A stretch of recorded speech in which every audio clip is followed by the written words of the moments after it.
Hi, it's time for another verb of the day. Today's verb is need. Let's take a look at some of the definitions or ways that we use this verb. The first way you might hear the verb need is to mean to be necessary or required. You'll hear people say things like, I need food. We need clean air to breathe. These are things that are necessary to live. A second way you might hear the verb need used is to mean to have an obligation or be subject to an obligation. If you have children, you might think about telling them to clean their room. And they don't do it, but then they want to go do something fun with their friends. You might tell them, first, you need to clean your room. So you have this obligation. Now, the first and second definitions aren't all that different. An obligation, a requirement are very similar in meaning. And you could even say in the situation I'm giving you, it is required that you clean your room before you play with your friends. You should know that need is a regular verb. To make the progressive tense, you're going to add ing to form needing. The past tense and participle forms of this verb are made by adding ed. The base verb need ends in a d sound. So our past tense ending is going to make an id sound. We're going to add an extra syllable. Needed, needed. Hope you can hear that extra syllable. You'll be happy to know I don't have any additional phrasal verbs that alter the meaning of this particular verb. So that's going to allow us to spend a little time reviewing the active and passive voice. In all of this week's videos, I'm talking about the active versus passive in a single verb tense. Today, we're going to look at the simple present. And I think it's helpful for us to review that in the active voice, our sentences are beginning with the person or the thing that is responsible for the action. You can see that in my two example sentences. Tim cleans the house each week, right? Who is responsible for the action of cleaning? It's Tim. Second example, Leslie writes notes. Who is responsible for the action of writing? Well, it's Leslie. Now, this compares to the passive voice, which is going to begin with the person or the thing that is acted on or that receives the action. In the passive voice, the person who is responsible for the action might not be included. Or if they are included, they're going to come at the end of the sentence after the preposition by. So I can take my first two example sentences and make them into passive voice. I could say, the house is cleaned each week, or the house is cleaned each week by Tim. Both of those would have the same meaning.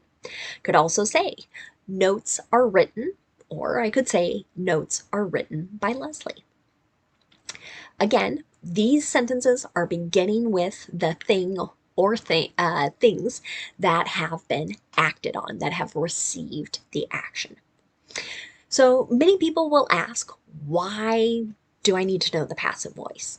It can be important for you to sort of understand as you're reading or as you're listening. And there might be times as you're speaking or as you're writing where it would be appropriate to use the passive voice. Many people will use the passive voice when they don't know the person or maybe even group of people that are responsible for the action, right? So this is sort of a way to work around saying who is responsible and just saying this action has been completed or is completed on a regular basis. A second reason people might use the passive voice is the person who is responsible for the action. It's just not that important. And this sort of connects to our third reason is a writer or a speaker might want their readers or listeners to really focus on the object, the person or thing that is acted on. So by starting the sentence with that object, greater attention is placed on it. Fourth reason some people use the passive voice is they don't want to assign blame, particularly if it's a negative action or the lack of action, right? an example I use frequently, instead of saying a person's name made a mistake, right? Just saying mistakes were made avoids sounding too harsh or critical of another person. So now, with that in mind, we are going to focus on using need in the simple present in both the active and passive voice. So my sentences here are largely going to have the same meaning, and we'll look at the different structures. Okay, so in the simple present active voice, to make an affirmative sentence, we need to be aware of our subject. If our subject is I, you, we, or they, then we're going to use the base verb. But if our subject is he, she, or it, we need to add an S to the end of our verb. And you can see that in this first sentence. The city needs $2 million to fix the sewer problem. Okay, so now we know who is responsible for the action of needing in this sentence. Okay, now if I want to make passive voice, what I'm going to do is use a present form of be, so am, is, are, and then I'm going to use the participle form of the verb. Okay, and because need is a regular verb, it looks like the same as past tense, but again, it's important you remember in case you use passive voice with an irregular verb, you're using the participle form. So, same sentence. $2 million are needed to fix the sewer problem. Okay, so here, this sentence might be used to sort of grab our attention. Let's pretend that sentence was in a newspaper, right? We know government is going to be responsible for this expensive fix to the issue. And perhaps the writer here really wants us to focus on how much money is needed, is required. Okay. Now let's look at making negative sentences. First, we'll start with the active voice. Okay. To do this in the simple present, again, it will depend on what our subject is. If our subject is I, you, we, or they, we're going to use do, not, and then the base verb. But if the subject is he, she, or it, we'll use does not and then the base verb. So there's no S with our negative, and a little bit of a preview, there will be no S in the yes or no question either. So an example here. Working people don't need a tax increase. Right? Maybe this is something a politician says as he or she is campaigning. Okay? Another way to say that, a tax increase isn't needed, right? So here, again, we're using a present form of be, then we're inserting not, and then we're using the participle. That's our structure in the passive. Now, let's take a look at yes or no questions. In the active voice, we're going to start with do or does. It will depend on what our subject is, and that comes next. Okay. After the subject, we use the base verb. So again, no S in our yes or no question. Here's an example. Does the local blood center need donations? Okay, let's contrast this with the passive voice. To make a yes or no question here, we're going to start with our present form of be. Then we're going to follow that with the object, the thing that is receiving the action, and then our participle. Are blood donations needed? Okay. So hopefully having these example sentences helps you understand. With this last question, are blood donations needed? It could be blood centers like the Red Cross. There are many local and regional organizations. It could be referring to a hospital. It could just be a little broader with that passive voice question than the active voice example I gave. So now let's take a moment to look at some words that are related to our verb need. And the first word we're going to look at is just the noun form of this word. It has the exact same spelling and the exact same pronunciation. One way to use the noun need is to refer to circumstances in which something is necessary. Here is an example of that.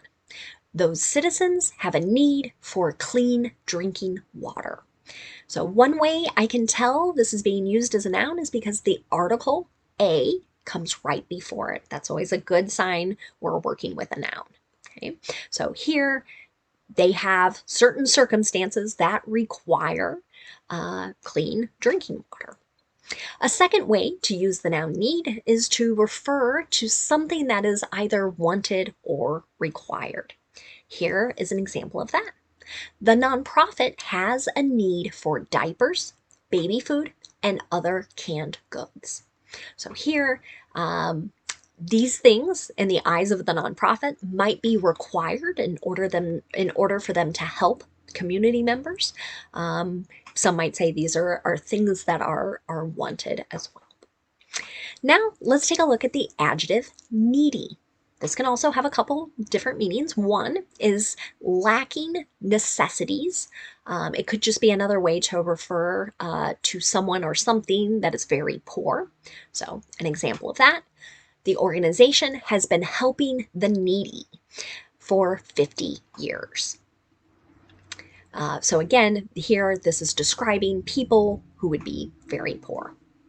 A second way this adjective gets used is to mean that someone highly desires, highly wants affection, attention, or emotional support.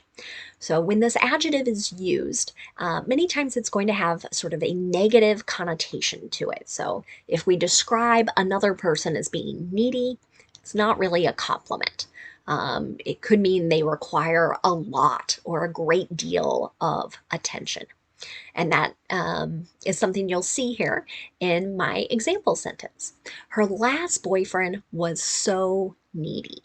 So maybe this sentence is implying she couldn't go out with her friends. He always wanted attention or affection. The last word we're going to look at today is the adjective needless.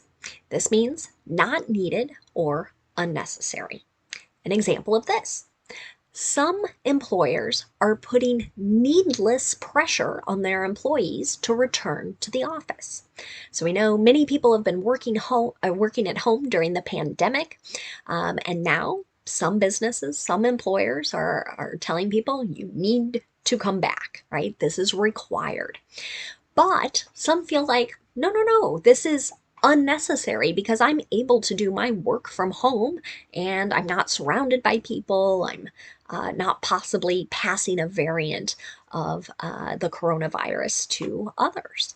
So I hope this video has been helpful in increasing your understanding of how to use the word need. Thanks so much for watching. I hope you have a great day.